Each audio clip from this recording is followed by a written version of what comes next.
काफी पसंद आया, आपको लोग काफी पसंद कर रहे हैं, लेकिन कहीं ना कहीं कहा जा रहा है, लोग ऑडियंस कह रहे हैं कि ये जो एविक्शन था अनफेयर था, तो इस पर आपका क्या रिएक्शन है? बिल्कुल सही कहा जा रहा है। ये जो एविक्शन हुआ है, मैं एविक्ट हुई हूँ इस गेम से, वो अनफेयर था। मुझे इस गेम में अभी और खेलना था, मैंने तो खेलना स्टार्ट ही नहीं किया था। और मैं अगर निकली हूँ इस घर से तो वोटिंग की वजह से नहीं निकली हूँ। मुझे पूरा सपोर्ट मिला है जनता का, पर जो अंदर घर वाले थे, घर वालों की वजह से जो है मुझे इस गेम से आउट होना पड़ा, निकलना पड़ा। तो ऐसे कौन से घर वाले लग रहे आपको कि जिन्होंने कहा कि आपको निकलना चाहिए, जिन्होंने आपको सपोर्ट नहीं किया? जी, सबसे पहले दीपक जी, क्योंकि उन्होंने मुझे नॉमिनेशन की उसमें डाला था, और दूसरा नेजी भाई।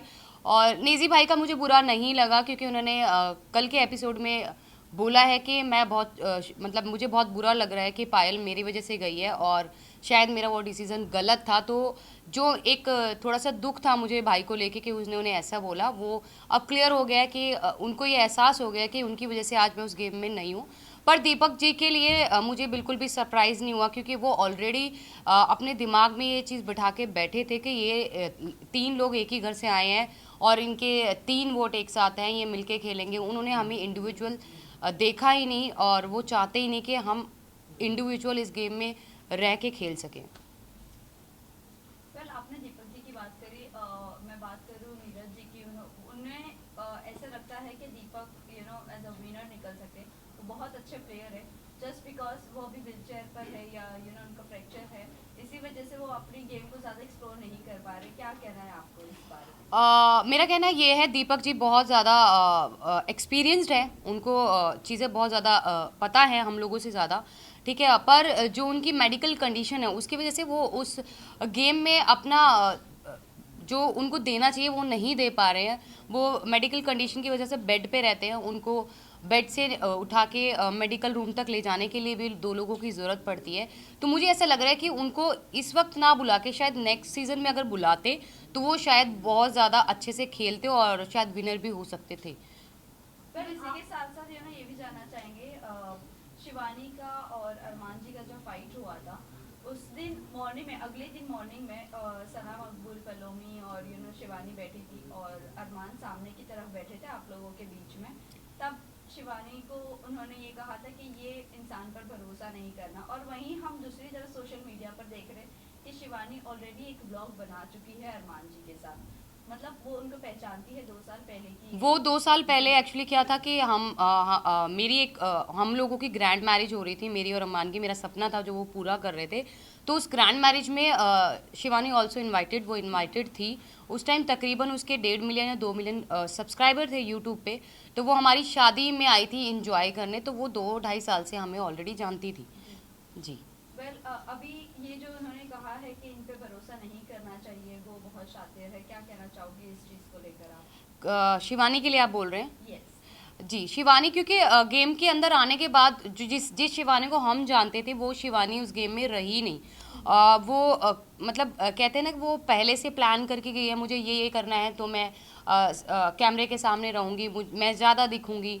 तो वो वही काम कर रही है। वो अपनी भाषा को लेके बार बार बोलती है कि मेरी भाषा लोगों को समझ नहीं आती। दूसरा, वो लोगों के सामने ऐसा प्रेटेंड करती है कि वो बच्ची है, वो छोटी है, पर ऐसा कुछ नहीं है, वो छोटी नहीं है गाइज। वो अपने घर को खुद चलाती है, और कोई भी छोटा बच्चा बिग बॉस शो में नहीं खेलने आता है। कोई समझदार ही बिग बॉस ऐसे कंटेस्टेंट लेके आता है जो गेम को खेलता है, खेल सकता है, और खेलने की कैपेसिटी रखता है और जीतने की भी रखता है। तो वो बच्ची नहीं है। दूसरा, उसकी हार्श बात करने का तरीका, वो अपने से बड़े की रिस्पेक्ट नहीं करी है। जैसे कि उसने रणबीर जी से बदतमीज़ी की, अरमान जी से करी बदतमीज़ी, मेरे से और कृति, हाँ, क्योंकि हम ऑलमोस्ट हम सभी उससे बड़े हैं। अगर वो 22 साल की है तो आई वॉज 32 ईयर्स, मैं 32 साल की हूँ, तकरीबन 10 साल उससे बड़ी हूँ। तो उसने सबके साथ जो है बहुत रूड तरीके से बात करी, और किसी को भी अच्छे से बात नहीं करती है वो। वेल कई लोगों का ये भी कहना है कि हमें दूसरी मनीषा रानी नहीं चाहिए, एक ही काफ़ी थी। तो आपको लगता है वो मनीषा रानी बनने की कोशिश कर रही है और दिल जीतने की कोशिश कर रही है लोगों को? पर जो मनीषा रानी ने जो खेला और उसने अपने आप को दिखाया है बिग बॉस में, वो एक पॉजिटिव वे से, उसकी सिर्फ लैंग्वेज सेम थी, पर वो बिल्कुल भी अपनी शिवानी जैसी बिल्कुल भी नहीं थी। उसका नेचर बहुत ही अच्छा है। और शिवानी जो है लोगों को डोमिनेट कर रही है। वो जिस तरीके से चिल्ला चिल्ला के बोलती है अपनी बात, आगे रखने के लिए वो चिल्लाती है लोगों के सामने, बदतमीजी करती है। जैसे बहुत सारे लोगों, ऑलमोस्ट सभी लोगों से उसकी सिर्फ चंद्रिका और सना मकबूल और विशाल, शायद विशाल से भी उसका झगड़ा हो चुका है। ऑलमोस्ट सभी घर वालों से उसका झगड़ा ऑलरेडी हो चुका है। तो मनीषा ऐसी नहीं थी, मनीषा बहुत अच्छा पोलाइटली सबके साथ थी और बहुत अच्छा रिलेशन बना के गई सबके साथ। वेल, आप लोग आपके रिश्तों के बारे में बाहर बहुत ज़्यादा ट्रोलिंग चल रही है। आप आपके रिश्तों को क्या कहना चाहोगे, रिश्ते के बारे में लोगों को क्या कहना चाहोगे, जिस तरह से बाहर लोग एक्सेप्ट नहीं कर रहे हैं? वही आपके यूट्यूब पर आपके फैन फॉलोइंग ज़रूर होंगे, बट जब OTT पर आने के बाद वो चीज़ें लोग एक्सेप्ट नहीं कर रहे, क्या कहना है आपको? देखो, हमारा रिलेशन ऐसा है, मैं मानती हूँ कोई भी इस रिलेशन को एक्सेप्ट नहीं करेगा और समाज तो बिल्कुल भी नहीं करेगा। पर बहुत सारी परिस्थितियाँ ऐसी हो गई थी हमारे रिलेशन में। हम लोग तीनों 1-1.25 साल के लिए अलग भी हो गए थे, हम सेपरेट भी हो गए थे, वो भी करके देख लिया था। पर जो बहुत सारी परेशानियाँ, तकलीफ़ हमने झेली है, मरने की कगार तक हम तीनों पहुंच गए थे। पर उन सबको समेट के हमने वापस अपने रिलेशन को बनाया है और इस रिलेशन में आज इतना प्यार है कि दुनिया की कोई भी ताकत हम तीनों को अलग नहीं कर सकती है। पर इसी के साथ साथ हम समाज को ये मैसेज देते हैं कि हम लोग 2 शादियों को सपोर्ट कभी नहीं करते हैं, ना ही ज़िंदगी में कभी करेंगे। ये गलती अरमान जी से हुई है, वो ये चीज़ मानते हैं, उनसे ये गलती हुई है। बहुत सारे लोग बोलते हैं कि हम पॉलीगमी को सपोर्ट करें 2 शादियों को। नहीं जी नहीं, हम बिल्कुल भी नहीं कर रहे हैं। हम अपने हर व्लॉग, हर न्यूज़ चैनल पे जब हम अपना इंटरव्यू देते हैं तो हर जगह बोलते हैं कि प्लीज़ हमसे ये गलती हो गई है, आप लोग ना करें, क्योंकि हमारे जैसा अंडरस्टैंडिंग, हमारे जैसा प्यार एक औरत और दूसरी औरत के बीच में नहीं हो सकता है। पायल, अभी जिस तरह से आपने कहा कि बहुत ज़्यादा चीज़ें हुई आपकी लाइफ में, बहुत स्ट्रगल्स भी हुए हैं। अब जब आप बिग बॉस पर आते हो और इतना डार्क फेस को वापस से एक बार रिपीट किया जा रहा है, सेम चीज़ें रिपीट की जा रही है, ये कितना मेंटली टॉर्चर है? और इससे अभी उगना चाहोगे या वहीं पर वो सब मेमोरीज अभी रिकलेक्ट करते रहना? नहीं नहीं, बिल्कुल भी रिकलेक्ट नहीं करना। अब उस फेज़ को हम बिल्कुल भूल चुके हैं। पर क्या होता है ना कि आपकी कुछ चीज़ें, जो कुछ इमोशन जुड़े होते हैं आपकी लाइफ के साथ, तो वो उस समय के साथ भी हमारे थोड़े, मेरे अलग हैं, अरमान के अलग है, कृतिका के अलग है इमोशंस हैं।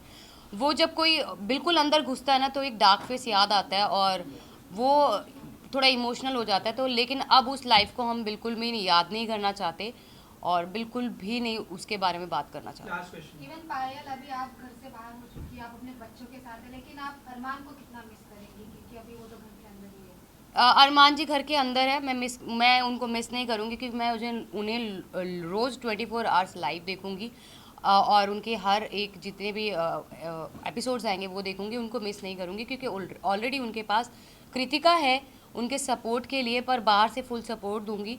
जितने भी लोग मुझे यहाँ पे देख पा रहे हैं, आप लोगों ने मुझे बहुत प्यार दिया, मुझे बहुत सपोर्ट दिया। मुझे पता है मैं जो है, नॉमिनेशन मेरी अगर हुई है तो वोटिंग की वजह से नहीं हुई, मुझे फुल सपोर्ट मिला है घर वालों की वजह से मैं बाहर आई हूँ। मैं यही कहना चाहती हूँ जाते जाते कि आप लोग जी भर के, दिल खोल के अरमान और कृतिका दोनों को वोट कीजिए और उनकी आगे की पर्सनैलिटी आपको जो है गेम में देखने के लिए मिलेगी कि वो जेन्युइन है कि नहीं है। वन लास्ट जाते जाते लास्ट क्वेश्चन, जिस तरह अभी आपने मेंशन किया था, एक प्यार को पाने के लिए आपने अपनी फैमिली को खो दिया था, अब आपकी फैमिली का क्या फीडबैक है जब बिग बॉस से बाहर आ गई हो? मेरी फैमिली का कोई फीडबैक नहीं है और मुझे नहीं लगता कि उनको मेरे फेम से, मेरे पैसे से कोई लेना देना है, क्योंकि ऑलरेडी फेम मेरे पास है। लोग मुझे जानते हैं, मेरे यूट्यूब से, मेरे इंस्टा से लोग मुझे जानते हैं। अगर ऐसा कुछ होता तो वो 13 साल में वेट नहीं करते मेरे पास आने के लिए। तो बिग बॉस OTT से उन लोगों को कोई फ़र्क नहीं पड़ने वाला। Thank you so much. Thank you. Photo